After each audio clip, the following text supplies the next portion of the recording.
Luar biasa, selamat malam, selamat pagi, selamat siang, selamat sore untuk pemirsa setia channel kita The King of the King TV channel. Terima kasih saudara. Kiranya saudara tetap bergairah, tetap melayani Tuhan. Kiranya Tuhan memberkati pekerjaan saudara, memberkati kesehatan saudara, memberkati anak istri saudara, keluarga besar saudara, bisnis Anda, pekerjaan Anda, dan segala hal tentang Anda. Kiranya Tuhan memberkati.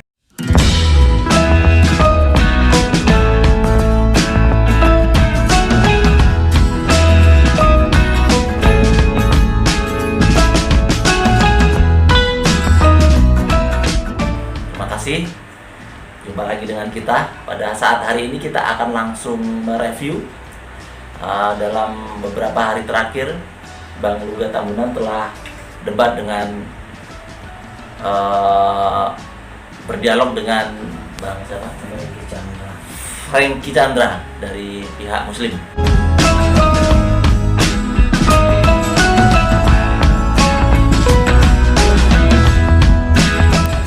Dalam dialog ini kira-kira berapa hari ya?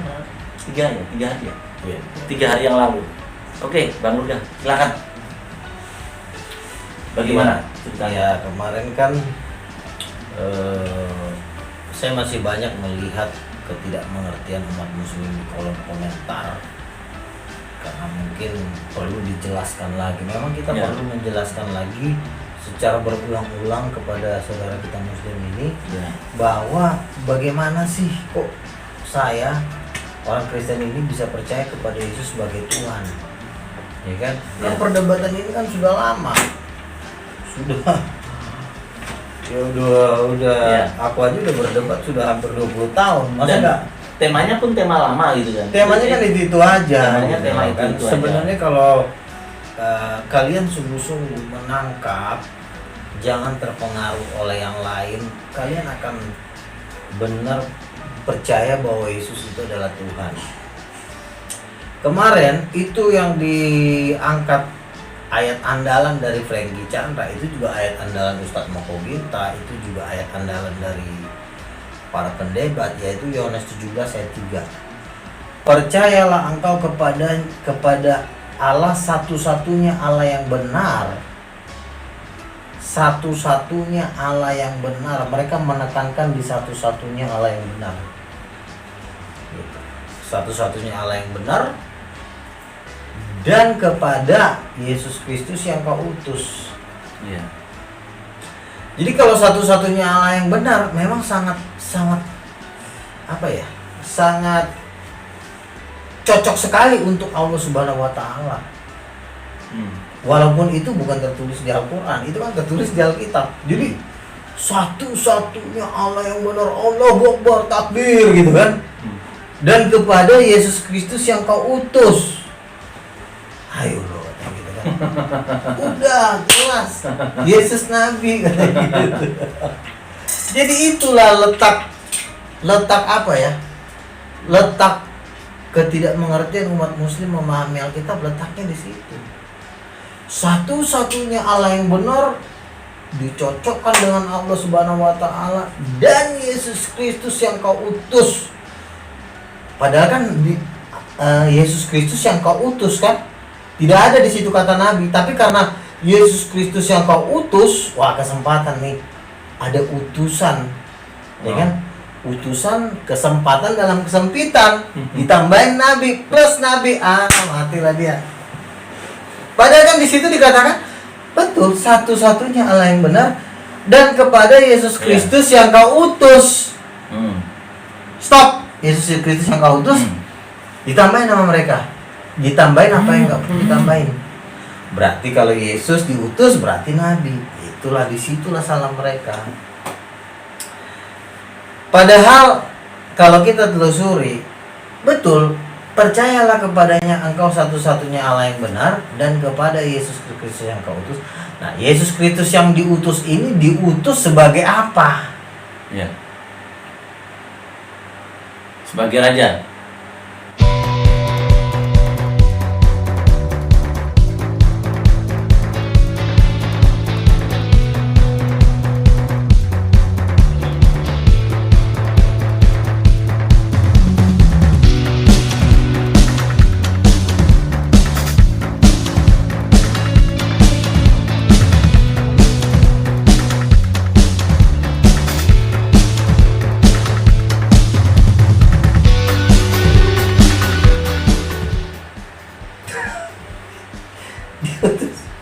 sebagai nabi.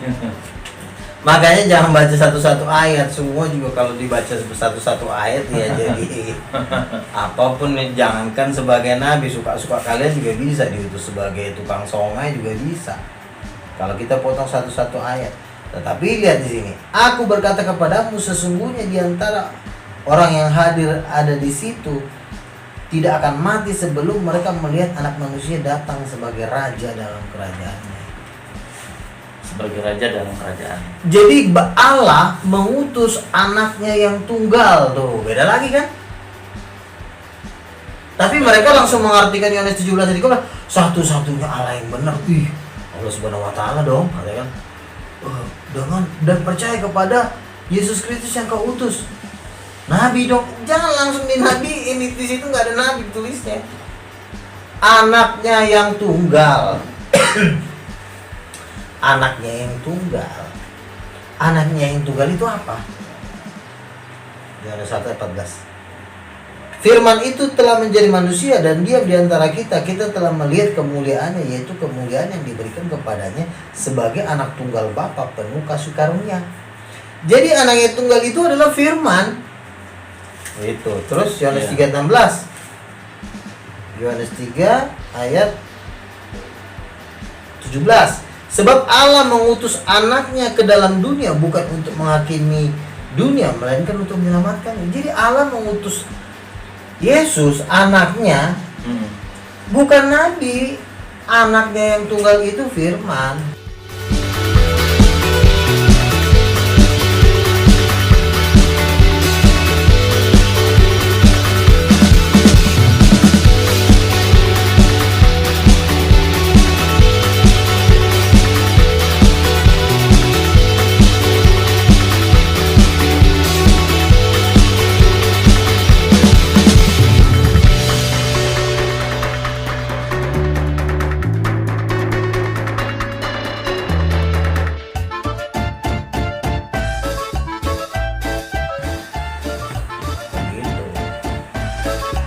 Jadi selalu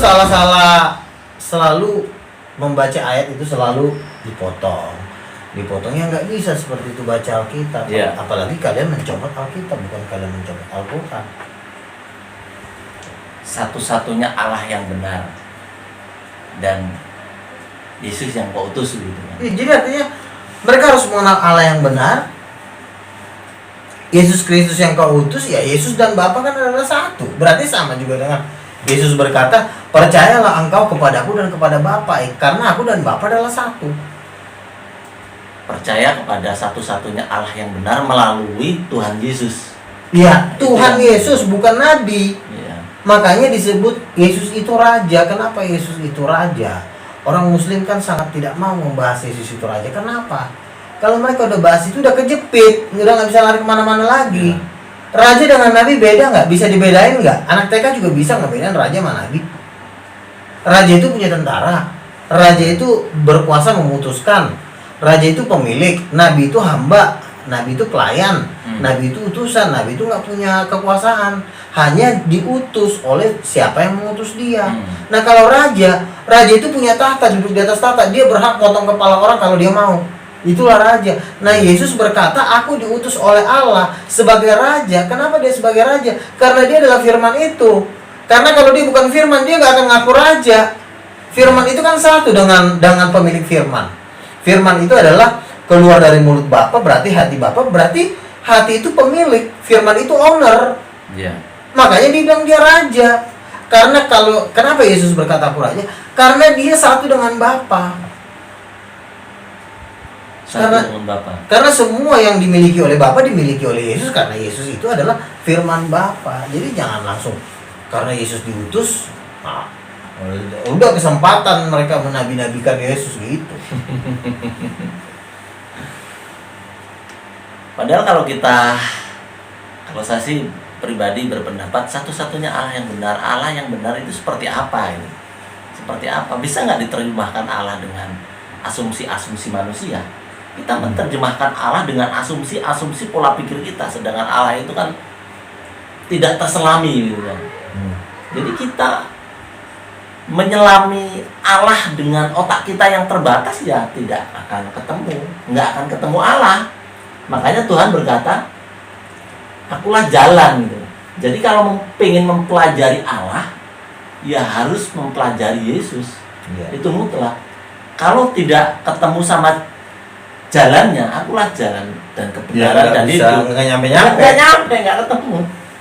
Contoh misalnya gini, saya kan sudah memaksa nih ya, saya paksa kalian semua umat muslim yang ada di bumi ini. Saya paksa kalian. Dengan apa saya akan memaksa kalian? Saya akan memaksa kalian supaya kalian percaya bahwa Tuhan wujudnya manusia seperti ini. Seperti ini nih, punya kepala, punya tangan, punya hidung. Kenapa? Karena hanya yang berwujud kita bisa berkomunikasi, hanya yang berwujud kita bisa mengerti. Iya. Kayak gini kan, Bang Noto kan punya wujud. Bisa saya ajak ngomong kan? Coba kalau saya ngomong sama ini. Mana bisa saya ngomong sama mic? Saya ngomong sama laptop. Laptop, kau udah mana? Nyambung nggak? Nggak nyambung. Coba, mungkin orang akan bilang saya gila kalau saya ngomong sama laptop. Aduh, ini sebenarnya laptop ini sebenarnya baik loh. Ini yang maha kuasa loh, ini laptop. Jadi saya memaksa umat muslim yang ada di Indonesia ini untuk mempercayai bahwa Tuhan itu wujudnya seperti manusia. Jadi kalau kita mau berkomunikasi dengan Tuhan, tidak akan bisa ketemu kalau bukan Tuhan sendiri yang ingin berkomunikasi dengan umatnya dengan jalan serupa dengan kita. Harus. Kalau nggak serupa, ini jadinya ngomong sama laptop. Laptop yuk jalan-jalan yuk. Kata laptop, kaki gua nggak ada, gua bentuknya. Atau gitar, mari kita yuk menyembah gitar yuk kita sembah gitar. Menyembah Google, menyembah Google. Ada yang menyembah Google, menyembah YouTube, menyembah YouTube. Jadi yang bisa diajak ngobrol itu cuma yang selevel, yaitu wujud manusia. Iya. Nah, kan Tuhan sudah bilang, Tuhan juga udah kasih bocoran kan. Kejadian 1 ayat 26. Baiklah kita menjadikan manusia itu menurut gambar dan rupa kita, supaya mereka berkuasa atas ikan-ikan. Jadi manusia itu harus menurut rupa dan gambar supaya punya kuasa. Karena bentuk seperti ini membuat kita berkuasa. Coba kalau bentuknya seperti ini, bisa nggak ini mic ini berkuasa? Kan nggak bisa. Demikian juga Tuhan. Tuhan itu berkuasa apabila dia punya tangan seperti ini, punya wajah, bisa senyum, bisa ngobrol. Maka Tuhan tuh berkuasa. Coba kalau Tuhan bentuknya gitar, bukan Tuhan lagi namanya. Bentuknya laptop. Laptop ini maha kuasa loh. Bukan Tuhan lagi namanya. Atau bentuknya angin. Angin. Iya kan? Kalau orang muslim kan selalu mengatakan, lu gak, kamu pernah melihat angin gak? Enggak, tapi kamu bisa merasakan kan? Iya, seperti itulah Tuhan. Betul, itu salah satu sifat roh. Roh itu memang tidak bisa dilihat tapi bisa dirasakan. Itu sifat dari Tuhan, tapi Tuhan itu punya wujud. Coba kalau wujud Tuhan seperti angin, gimana kalian mau bersalaman sama Tuhan? Angin itu nyalam angin kan gak bisa. Tuhan itu hanya bisa disalam. Coba, Bang mau salaman. Nah, karena bentuknya tangan, makanya bisa disalam. Maka terjadilah senyuman dan sukacita. Coba kalau Tuhan nggak punya tangan, salam aku luga, di mana kau Allah? Saya bilang, salam aku, di mana tanganmu? Aku nggak punya tangan. Lalu saya bilang gini, Tuhan, kalau saya mikirin kau nggak punya wujud, lama-lama saya bisa gila. Jadi Tuhan punya tangan ya? Punya, tapi bukan tangan kanan semua kan? Tangan kanan semua. Kan tangan kiri kan ini jelek nih, tangan kiri. Ya kan? Tapi saya pernah baca seperti itu, tapi saya belum pelajari kok bisa kayak gitu. Saya nggak tahu juga. Ya kita tanya lah nanti teman-teman kita muslim apa yang menyebabkan, tolong dijelaskan apa artinya. Kita nggak bermaksud, tapi memang ada seperti itu. Nah itu saya nggak mendalami. Semua tuh biasanya jago teman-teman gitu lah. Saya sebenarnya jago Bang. Tapi ya saya merendahkan aja, merendahkan diri lah, rendah hati. Ya. Jadi sebenarnya apa sih yang membuat kalian bahagia apabila Tuhan kalian berwujud seperti manusia? Itu udah paling dasar. Coba Tuhan pakai jubah, terus Tuhan dikelilingi oleh pasukan malaikat, Tuhan seperti raja. Itulah sebenarnya yang perlu kalian cari.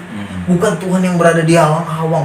Iya, Tuhan tuh nggak kelihatan loh, nggak bisa diserupakan dengan apapun loh. Terus kenapa? Pada saat kita mengetahui bahwa Tuhan tidak bisa diserupakan dengan apapun, sesungguhnya kita sedang kehilangan segala-galanya. Iya. Karena kan yang paling sayang di muka bumi ini kan Tuhan sama kita. Kehilangan. Bukan pacar, bukan suami, bukan istri, bukan anak. Yang paling sayang itu Tuhan. Jadi sangat perlu kita nomor satu mencari wujud Dia. Oh iya, penting sekali. Apabila saya itu kalau menyembah Tuhan, saya selalu membayangkan Bapa duduk di atas tahta, rambutnya putih seperti di Daniel dikatakan rambutnya seperti bulu putih yang mekar seperti bulu domba, matanya bagaikan nyala api, hidungnya mancung lah. Iya, kayak saya ya. Iya kan? Pasti keren lah kan, ya kan? Jadi kita lihat laki-laki di muka bumi ini, banyak laki-laki ganteng, banyak wanita cantik. Itu sebenarnya gambaran dari Tuhan. Iya. Iya kan? Tadi si kemarin siapa namanya? Si yang debat lawan debatnya sama Frankie Chandra. Itu orang mana? Tahu nggak riwayatnya? Tahu. Tapi bukan mualaf kan?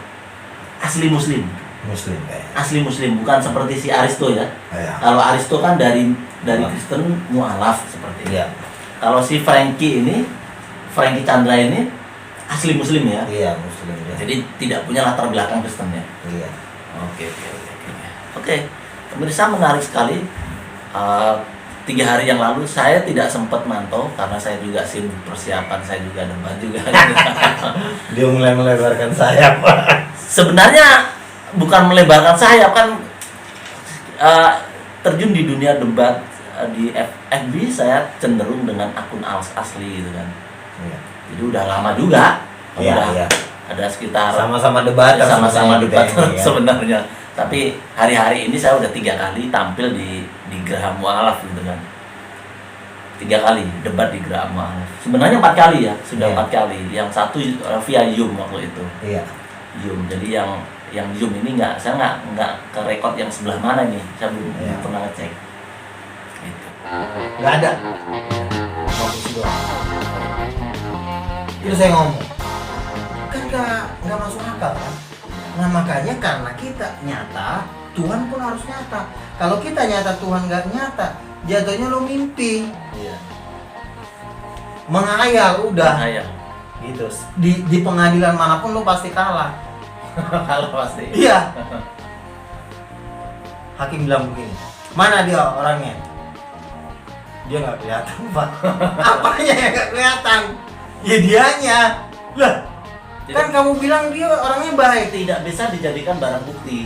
Tidak bisa. Nah kebenaran itu kan harus ada bukti. Harus ada bukti. Gitu.